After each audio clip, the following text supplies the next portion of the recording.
માનવીનો ફરીને નહીં મળે. અવતાર માનવીનો ફરીને નહીં મળે. અવસર તરી જવાનો, અવસર તરી જવાનો ફરીને નહીં મળે. અવતાર માનવીનો ફરીને નહીં મળે. અવતાર માનવીનો ફરીને નહીં મળે.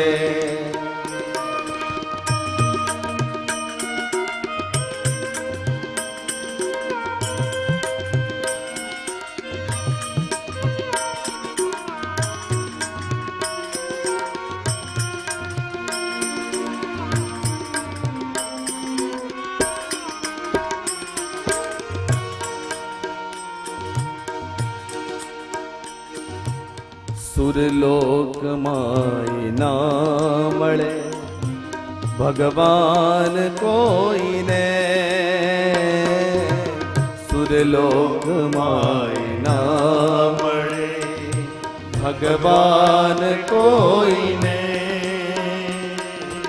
અહીંયા મળ્યા પ્રભુ તે, અહીંયા મળ્યા પ્રભુ તે ફરીને નહીં મળે. અવતાર માનવીનો ફરીને નહીં મળે. અવસર તરી જવાનો, અવસર તરી જવાનો ફરીને નહીં મળે. અવતાર માનવીનો ફરી નહીં મળે.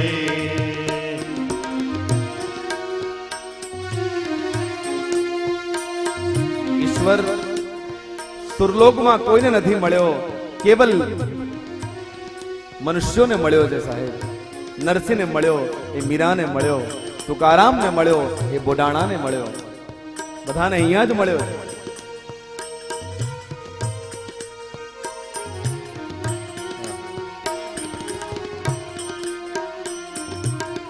જે ધર્મ આચરીને કરોડો તરી ગયા. જે ધર્મ આચરીને કરોડો તરી ગયા. જે ધર્મ આચરીને કરોડો તરી ગયા. આચરીને કરોડો તરી ગયા. આવો ધર્મ અમૂલો, આવો ધર્મ અમૂલો ફરીને નહીં મળે. અવતાર માનવીનો ફરીને નહીં મળે. હો અવતાર માનવીનો ફરીને નહીં મળે. તો સ્વામીજી મહારાજે ચોપાઈ લખી, બड़े भाग मानुष तन पावा, सुर दुर्लभ सदग्रंथ लगावा. बड़े भाग्य मानुष तन पावा, सुर दुर्लभ सदग्रंथ लगावा. દેવતાઓને પણ જે દુર્લભ છે એવો મનુષ્ય અવતાર ભગવાને કરુણા કરીને આપણને આપ્યો. સાહેબ, કોઈ બાપ હોય એના દીકરાને ચોપડા લેવા માટે રૂપિયા આપે અને દીકરો ચોપડા નહીં લઈને એ પૈસાનો દુરુપયોગ કરે તો એ દીકરો દંડને પાત્ર નથી? હા, ભગવાને કૃપા કરીને આ મનુષ્ય અવતાર હરિ ભજવા માટે આપ્યો, અને આપણે જો એને રૂપિયા કમાવામાં જો વ્યતીત કરીએ તો નથી લાગતું કે આપણે દંડને પાત્ર છીએ. અને છતાંય ભગવાન એવી કરુણા કરે છે કે આપણને હવા પાણી બધું જ કૃપા કરીને આપે છે. સાહેબ, આ એની કરુણાનું પરિણામ છે. જો ભગવાન પણ જો આપણા કર્મનો હિસાબની જેમ આપતો હોત કે તે જેવા કર્મ કર્યા એ પ્રમાણે તને આપું છું, તો આપણને મનુષ્ય અવતારે ન મળ્યો હોત. આ એની કરુણા છે.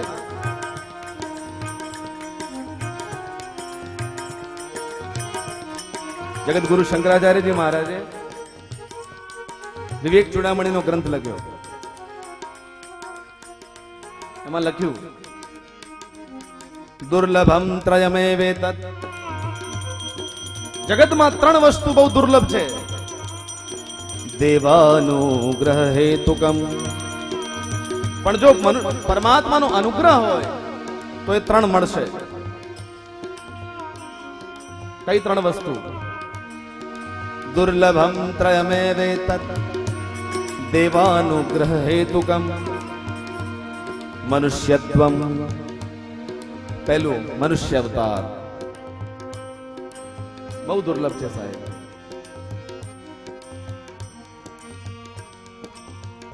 આપણે ત્યાં એવું કહેવાય, દેવતા છે ને એ ચાંદી છે. શું છે? ચાંદી. અને આ મનુષ્ય છે ને એ લોખંડ છે. અને મારો ઈશ્વર છે ને ભગવાન એ સોનું છે.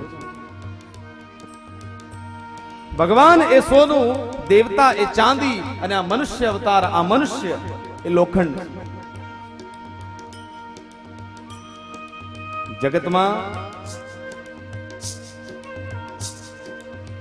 ચાંદીને યદિ કોઈ સદગ્રંથ રૂપી પારસમણી જો સ્પર્શ કરે તો એ ચાંદી ક્યારે સોનું નહીં બની શકે. પણ દૈવી કૃપાથી, શ્રી હરિની કરુણાથી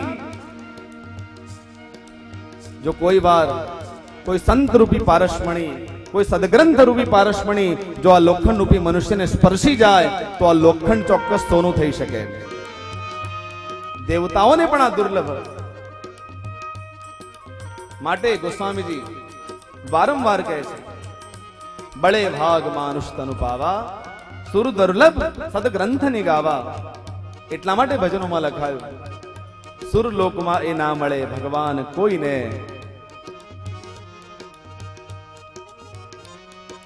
અને આપણે ત્યાં એ માન્યતા પ્રવર્તે છે કે હમણાં ભક્તિ કરવાની જરૂર નથી, હજી 50 થયા નથી. ભક્તિ કરવા માટે, હરિ ભજવા માટે સાહેબ 50 ની રાહ ન જુઓ, એની કરુણાને જુઓ. એને ક્યારે એમ નથી કીધું કે આને હવા પાણી ના 50 થાય પછી આપો. એને તો જન્મતા વહેત જ કરશું ધર્મ નિરાતે, કહે તું ગુમાન માં.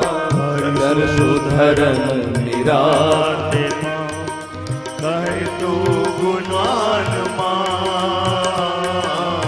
કરીશું ધર્મ નિરાતે, કહે તું ગુમાન માં.